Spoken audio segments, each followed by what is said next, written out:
My name's Stephen Deritu Muiruri. I'm a transformational speaker and relationship coach.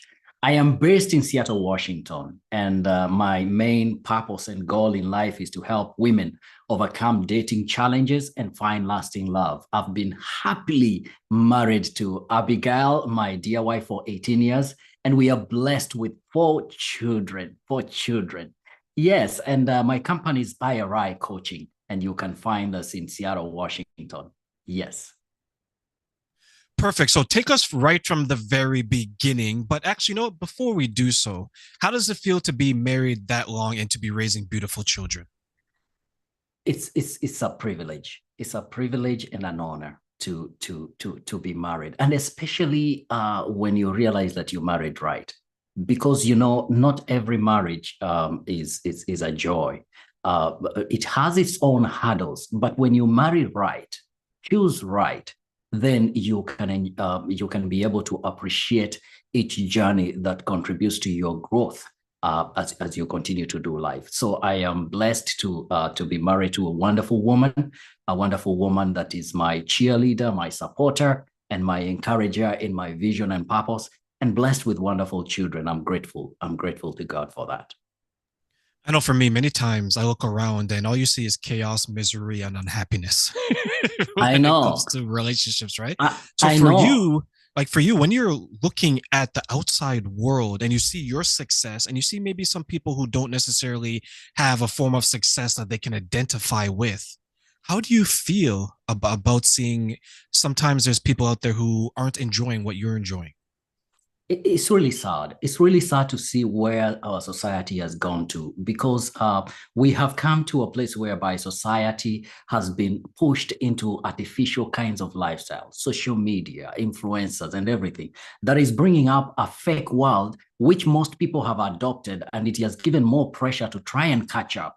And in the process, they lose the basis. They lose the foundation for real life experience. And therefore, they end up building houses, building marriages, building relationships that are not stable, relationships that become harmful rather than a blessing unto them. Therefore, that gives me a lot of pain. And actually, that is one of the reasons that I give myself fully to be able to intervene and be able to come with solutions that will be able to help women, those who are struggling in terms of choosing right and be able to do the right thing. Because choosing right becomes a very key a beginner and foundation towards experiencing success in your relationship and marriage. So that's what I do. That's what I'm committed to do, sir. And yes, I'm in for it.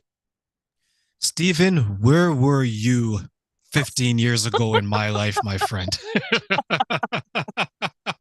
Well, all is not lost. At any stage of life, you have the power. There is power to be able to turn our situations around. We can make correct decisions that will be able to help and ignite our life to be able to experience better in our future, be it in our current marriage or in our journey of pursuit for lasting love. So I am here. I am here. Yeah, no regrets.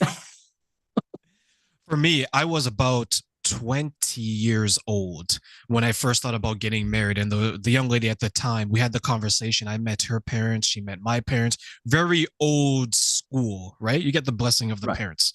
right. And for me, the goal was as soon as we finished school, like college, university, we're going to get married.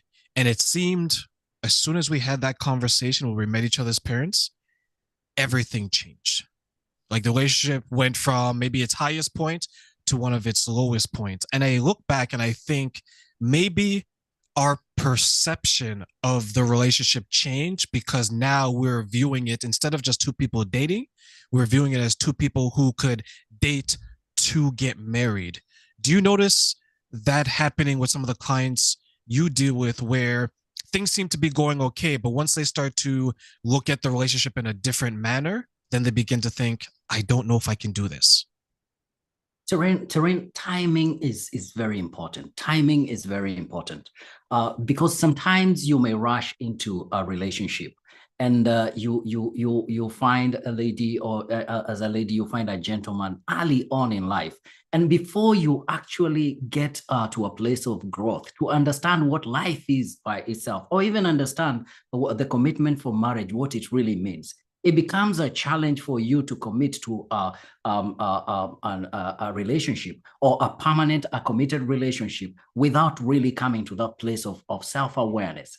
Because like for you, my understanding, based on what I'm hearing, is that you entered into a commitment and went on faster to make it even official, meeting even the parents. But later on, you came to discover you are people who are in different parts, coming to realize yourself, coming to discover yourself, and you realize you're no longer compatible. So it's important for people to take time and know themselves. And that's why in my program, as in my desire and my purpose for helping women, and even actually men, is to be able to help them have a clear identity of who they truly are.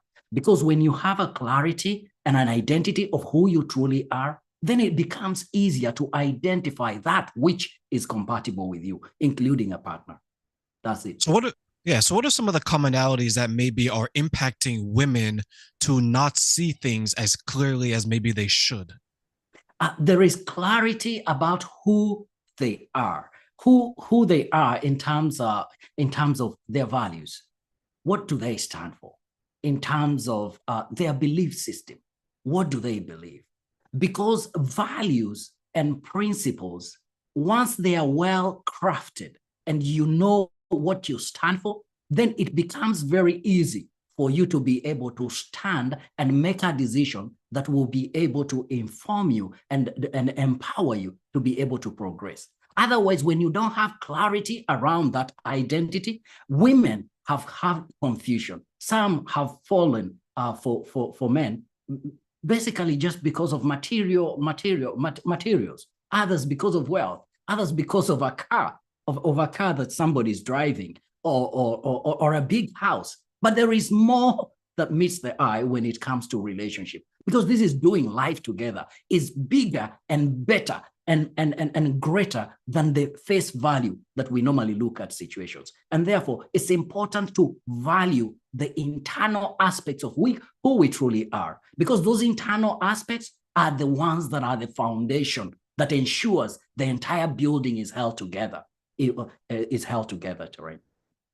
So would this be values that are, let's say, internal to the person? So I'll give you an example.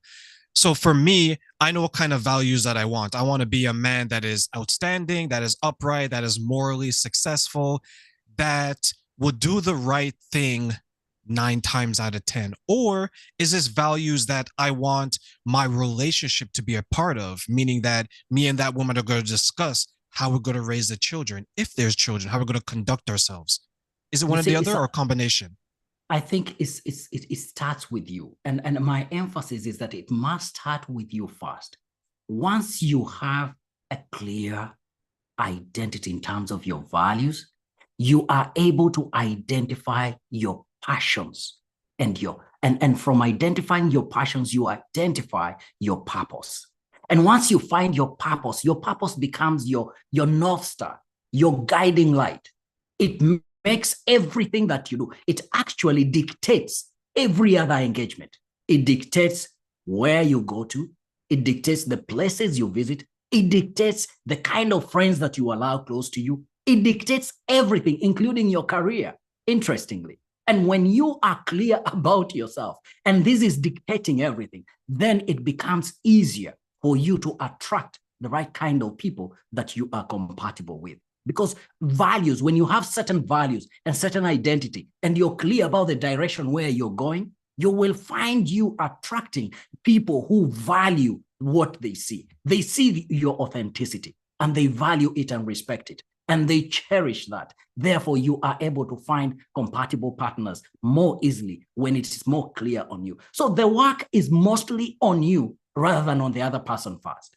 So once you have clarity on yourself, then it becomes more like easy to attract the right kind of person around you. And that makes it easier. That makes it life more easier in terms of even making a choice for a partner. I love that you clarify that because I remember back maybe 6, 7 years ago, when I used to use dating apps. There was they would tell you basically what you mentioned, right? Their values. They would say that I want to have children, I want to raise them this way. This is what I can offer. I'm looking for a more traditional person. I'm looking for all these different things that are associated or are a way to express your values. And then I remember speaking to one of my friends, and I was watching an interview which coincides with this, and they're sharing things that now people are asking for. What are your political views? Are you a conservative or a Democrat? Right? Republican. What are your hobbies? Do you watch Joe Rogan, for example? Do you like Elon Musk? It seems to be more so these days about what are your labels and titles versus who you are, because you could be someone that votes a certain way, Democrat or Republican, but that doesn't define your values as a person, nor your values that you're going to bring to the relationship table. So for you, Stephen, you're in a unique um, situation, at least in my opinion, because men tend to listen to a lot of men when it comes to relationship, and women tend to listen to a lot of women. But you're directly in the trenches with these women. So, what are some of the things that maybe they're looking for that could better help the man to identify and be the type of man that they want to get these women? Uh, One of the other things that I really encourage women is, number one, to put more focus on themselves. You see, my program is called I Am Factor. The focus is on you, because most of the time we think about, oh, what I want or who I want, but give less importance on yourself. But I came to realize that when you put more focus on yourself in terms of clarity on who you are, number two, identifying your strengths and weaknesses, identifying areas that you thrive, and focus on harnessing that, building that. And number three, focusing on taking care of yourself, loving yourself. Because, Terrain, once you know yourself and you focus and identify the wealth, the values that you have within you that contribute to making a world a better place, you see, you can't help it but fall in love with yourself. And once you fall in love with yourself, you will value your sanity of mind, your peace of mind. You will value to take care of yourself. And taking care of yourself includes the three aspects of that makes up who we are. That is our physical body, our mind, and our spirit. Our spirit. There is no way we can deny that humanity is composed of that three aspects. And therefore, ignoring one and putting emphasis on one, it makes us lose balance on life. And that's why things can really go haywire. But if we focus and identify ways of harnessing and building the three aspects of who we are, then it enables us find a balance in life, a stability in life that enables us to be able to interact with the world with confidence, with clarity, with authenticity. And, once we are able to immerse ourselves in our environment in such a manner, life becomes very easy, because you walk like a person who is walking with his eyesight open in light rather than walking in darkness, looking for things you're not sure about. You will know what you need, you will understand what you want, and you will actually be able to identify that person that meets those needs. So a woman, if you want to position yourself in a place of attracting the right kind of a person that you desire for your life, focus on yourself. Because when you focus on yourself, then you build yourself and you harness yourself to make you like a very attractive jewel. When you do that, you become attractive. You will realize you'll be attracting the right kind of people effortlessly. What about the women out there who have suffered from past relationships and they've kind of lost themselves in it, and now they're in a process of rediscovering who they are and maybe clarifying what it is that they want post bad relationship? How would you help them? Number one, I've come to notice that women who have come through past relationships, um, I was talking to one who had gone through a divorce recently, and and as we were talking, she said, "You see, I'm lost. I feel lost and afraid. I'm afraid of even moving forward." And you see, and that fear has made these women stuck. And there are many who are like that, in a situation whereby, because of their past trauma and experiences and disappointments, they have lost the confidence to be able to move forward. But this is what I tell them. There is this phenomena called the sunk cost fallacy that occurs when we continue to invest in a failing endeavor, even when the cost outweighs the benefit. Staying in such a state continues to accumulate losses on your part. And when this happens, you focus on the resources that you've lost, you wallow and cry over what you've lost, and you continue to incur losses in that state. And therefore, I tell my clients, and I communicate to my clients and tell them, continuing in this state of sorrow, it will continue to incur losses and it will not help you. Holding on to the past will not help you. It will continue to make you incur losses in your life. And therefore, to continue to hold on and stay in a state of wallowing, it is irrational. It will lead you to making irrational decisions and waste more resources on your part. Waste your energy, waste your time, and waste a lot on your part and miss out on life. If we continue to stay in a state of fear, what that is that we miss out on life itself. Therefore, I encourage each and every listener and each and every woman that you've gone through a past and you feel stuck and afraid to move on. Realize that a time comes when we make a choice to cut our losses. We can't lose our relationship and continue losing our life as it is, even on our own. We need to get up and move on. And therefore, in my program, we go through those processes of healing, of self-reflection, values assessment. And once you come to that place of knowing who you really are, you have the courage and the power to stand up by yourself and realize, oh my goodness, I still have a lot within me. I still have a lot of value within me, and I am not ready to waste it. That is how I'm able to handle it, Terrain.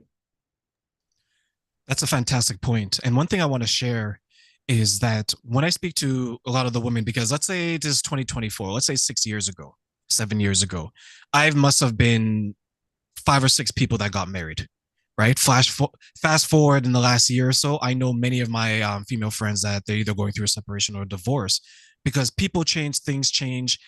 And what I found is that a lot of the people who are going through a marital breakdown, a divorce or separation, or maybe it's an LTR, a long-term relationship, and they're figuring out that this is not for them, it took them some time to get the courage to tell themselves, forget the other person now, to tell themselves, you know what? This isn't for me anymore. So when you mention your program, what are some of the first steps in identifying that they don't want to continue down the path that they're going, and two, that they truly need help? Because as you mentioned, you don't want them to live in fear anymore, and you don't want them to waste their lives any longer. So, Terrain, I will share a story of my experience that sounds like the same state that most of these women find themselves in. In my journey of pursuing excellence in coach training, way back, I had my own experience with the sunk cost fallacy, the one I shared with you. I registered for an online coach training school, hoping to gain valuable insights and skills. However, the first session with a coach or trainer alone was enough to tell me that this was wasted investment. I immediately attempted to withdraw and requested a refund, but I had not noticed the conditions for a refund were so hard that it was almost impossible to get the refund. And so because of what I had already invested, I decided to continue. It was a 6-month program, continued with the training, and I graduated, got a certificate. But guess what? After graduation, got the certificate, I trashed that certificate. I trashed it. I did not see any value in the training. This experience taught me that continuing to invest in a failing endeavor, even when the cost outweighs the benefit, is irrational. In situations like this, you're not getting that money, time, or effort back. Therefore, even in relationship, it's important to recognize when it's time to cut your losses and move on. Remember, your time and resources are valuable. Do not waste them on something that is not worth it. If it's a relationship, women who are in a situation whereby when they assess and look at where they are, they see there is no hope. They have tried for all solutions to be able to address their concerns, and nothing is working. Sometimes it's important to realize when the deal is lost and decide that it's not time for me to continue experiencing more losses, and cut it and move on. That's what I will say. So it's important to assess, evaluate your current state, whether it is in a relationship or singlehood. Because in singlehood, you can also experience this fallacy, whereby you stay in the same state, incurring losses, losing out on life, but you're still holding on to them. You may be in a relationship that actually is not promising at all. The future is bleak, but you still hold on because of the time that you've already put in or the investment that you've already put in. Be wise. Cut those losses, make a decision to move on. So my program, it empowers you and creates an environment that is supportive to be able to make such decisions. Yes, sir.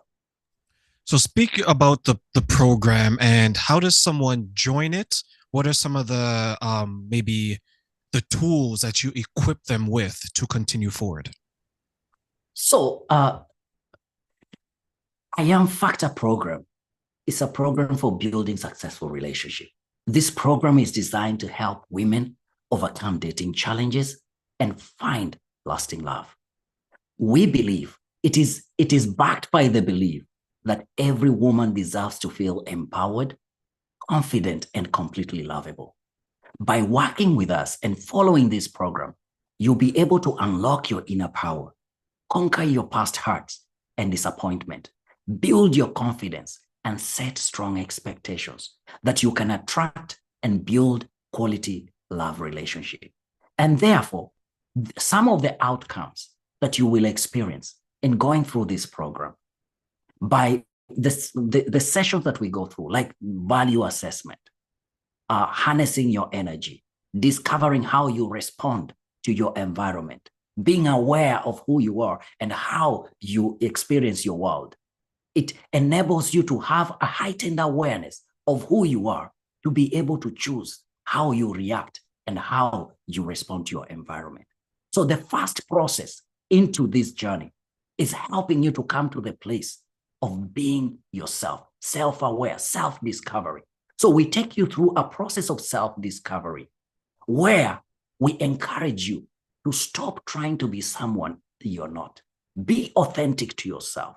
This will help you attract the right persons and experience the right kind of experiences in your life. You will attract a person who will appreciate you for who you are. Remember, you are unique and special in your own way. You don't have to copy anybody. You just need to be yourself and the kind of a person that will value you will come your way. Number two, one of the struggles is after you understand yourself and you have clarity, we take you through a process of learning how to communicate effectively, learning negotiation skills that will enable you be able to get what you want, even in initiating relationship. Communicating effectively is very key in harnessing who you are and stamping who you are, creating a definition, an identity about who you are, to be able to listen actively, to learn how to listen actively, try to understand your partner's perspective, and that effective communication can help you build trust, respect, intimacy in your relationship.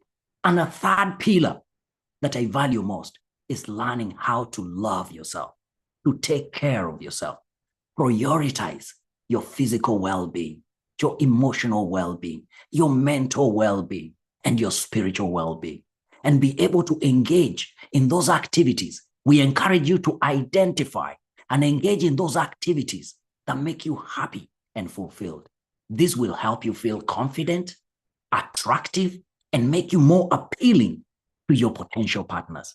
Remember, self-care is not selfish. It is essential for your overall well-being. So those are some of the steps that we take them through in our program to be able to find themselves and be able to experience life with power and confidence and authenticity. I know the first time I heard about loving yourself, or self-love, as many people call it, they would just tell us, just love yourself more. But for some people, and I'm pretty sure you agree, Stephen, is it takes a little bit more than just telling the person to love themselves. They have to find the ways.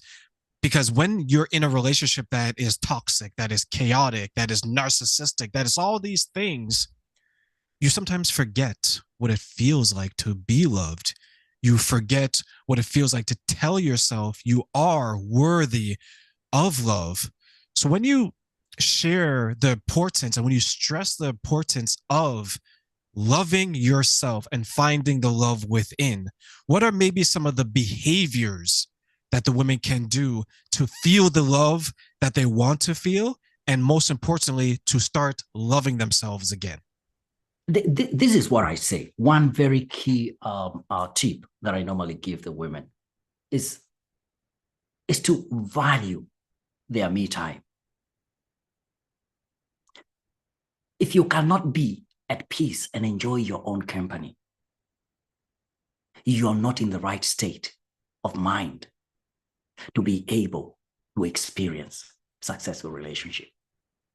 Until you enjoy being by yourself, spending time with yourself, enjoying to do things on yourself and by yourself, then you're not ready even to connect with another person. Because until you get to that place, it means you're still lost. You still don't know who you are. Because once you discover who you really are, right, you can't help it but fall in love with yourself. And once you do that, then you will not be able to be staying at the mercy of anybody. You will do everything with purpose and intention. And there is no better life like being intentional, not operating on default, but be intentional in every experience. Be intentional in spending time with somebody, being intentional in allowing somebody to be in your life, being intentional in even expressing love or care to yourself and even to any other person. And until you are full of that, you don't have enough to be able to give. The most interesting thing is that you don't need to go anywhere to find that value. You only need to have a moment of self-reflection to be able to look at yourself. Look at yourself. Number one, look at your body. We have a very sophisticated system in our body that when you just look at that, you can't help it but be amazed of how wonderfully you are made. That alone ignites a spark of joy within you. Look at your mind. Our mind the way it processes information. There are things that we don't have to do anything about it for us to be able to see the value within us.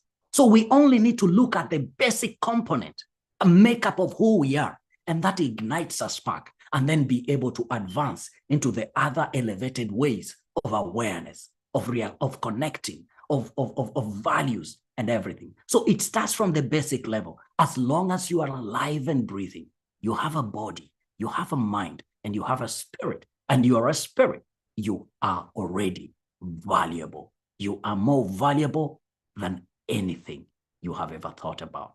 We don't put enough value on yourself, or on ourselves enough, because we are not aware.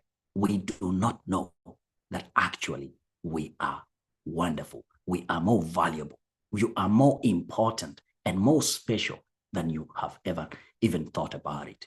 So that's what I encourage us to do, to reflect from within and find that actually you don't, even from not doing anything, just being there and looking at who you are in terms of your makeup, it will help ignite a certain power within you, and therefore start harnessing that and drawing that value within you, and be able to start entering into a path of growth, a path of transformation, to be able to express yourself fully and wholly, and be able to enjoy this life. Because until you get there, then you are just moving by chance, living in this world, or moving in this world by chance. But those who experience life as it ought to be, they are intentional. They do not do anything based on accident. But it Why is do you intentional. think why do you think so many people, and we'll mention women, find it difficult to do that, or at least find the path down that road to be that way? I think most of the time it's because of upbringing. Our society, our society has put a woman in a very difficult place. And it's sad when I say this, because it has brought up a woman in a way that they are told, like you don't have a say. As in, most of the time, women have been brought up believing they have to be saying yes to everything. They have to be saying yes to everything. And one of the key points that I normally drive in my clients is to cultivate the habit of saying no when it matters. If something does not align well with who you are and what you want from within, have the courage to say no without apology. Have the courage to say no without feeling guilty about it. So because of the many times that women, when they were supposed to be saying no, they have said yes, it has made it difficult for them to be able to experience and express themselves in a way that is empowering, and in a way that makes them come out authentic. So that's what I will say. I asked one of my friends, does she want to be happy? And she said yes. And then I asked her, what makes you happy? And then she listed the things that make her happy. And then I asked her another question, that why is it that all the things that you've mentioned to me that makes you happy, none of them are things that you're doing for yourself? It's always something that you're doing for someone else. And she sat back and she thought about it. And then I asked her another question. I asked her, does doing things for other people make you happy? And she said, yes. I was like, perfect. So when you do things for these other people, what are they doing for you in return? Or how are they sharing their now blessings with you? And she says that they don't. And I told her that you're going to continue to run yourself on empty, trying to please everyone else, where you're not getting anything in return. And when you said that, it reminded me of that situation, because saying no is a sentence. You can tell someone, no, I can't do this today. Or someone asks something of you, you can tell them no, and that is final. We don't have to explain ourselves, but so many of us think we have to give this long explanation, or we have to come up with something that's a borderline lie. And I think a lot of women suffer from this. And the reason being is that they're more agreeable than men. They're more nurturing, so they're more in tune with the feelings of other people. They don't want to offend. But I think they're going to have to start taking a stance and saying, as you mentioned, is this going to bring me a source of happiness? If the answer is no, then you have to rethink it and ask, then why am I doing it? Are Right. those some of the conversations that maybe are difficult in a way that you're having with your female clients? Yeah, right. Like you said, I really I agree and concur with you that most of the time, like you put it, like your friend, we do things for people. We've become people pleasers while forgetting before other people are, you must be. Let me repeat. Before other people are, you must be. What do I mean like that? I mean, you must exist for you to be able to even notice there's another environment and there are other people. And until you look at yourself first, you have no business having sight for others. You have no business having sight for others. Because we experience the world on the foundation of where we are and where we come from. And therefore, being able to notice that and start from where you are, it gives you a basis of interaction. It gives you a reference point of interaction. And that's how we interact with our world, based on where we are. So if we don't value ourselves, our interactions will be seen in how we interact. Why? Because we will be doing things that actually do not align with us, and therefore we will be getting negative responses despite us thinking that we were doing our best. And therefore, it's important to reflect and benchmark on starting from where you are and ask yourself whether this is what you want. And if it's not what you want, no, people will respect you for being who you are and for being authentic than being a fake. I'll tell you a story when I approached my wife when she was a lady then, a girl, and I approached her to express my intentions and express my feelings of love. When I approached her and I shared my feelings, and not just my feeling, but my love for her, that I love her and I would like to know what she thinks about it and whether she would reciprocate. She told me, give me some time. Let me think about it. And then this is what I told her. I told her, please, when you think about it, do not come back to me and tell me something just to please me. Because when you come back and tell me a yes that is not from your heart, you would have, in the process of trying to protect my heart, you would have destroyed it. Why? Because you will make me receive a lie from you, and therefore at that moment I will start living a lie. When you come back, just tell me what is from your heart. Anyway, she came back and she told me what was from her heart. And today we are married 18 years, blessed with 4 children. It's important to recognize that every moment we do anything not from within, we are not only missing out on life experience and putting ourselves in a state of living a lie, but we are contributing in destroying the world around us, because we bring people to start experiencing lies. Therefore, authenticity starts from being true to yourself and being assertive on what you stand for, the principles that you believe in, the values that you stand for, because those are the ones that govern, gives you the boundary and the demarcations on how far you can go and how far someone can come. So, Stephen, let me ask you something as we look to close today. What is some final words of wisdom that you want to share with the women out there who are looking to find lasting love after trying to find it in all the wrong places?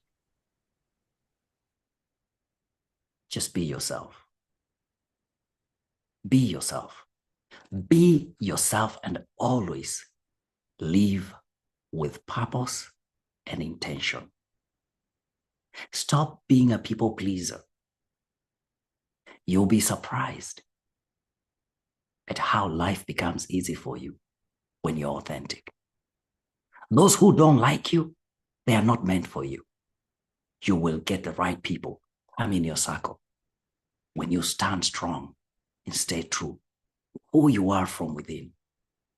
And this is not about, oh, my life, my choice. No, it's not that kind of perspective, but it's about looking from within and living based on the authenticity of who you truly are from the bottom of your heart. That's my key tip that I would leave your listeners. And it's been a pleasure to be hosted on your show.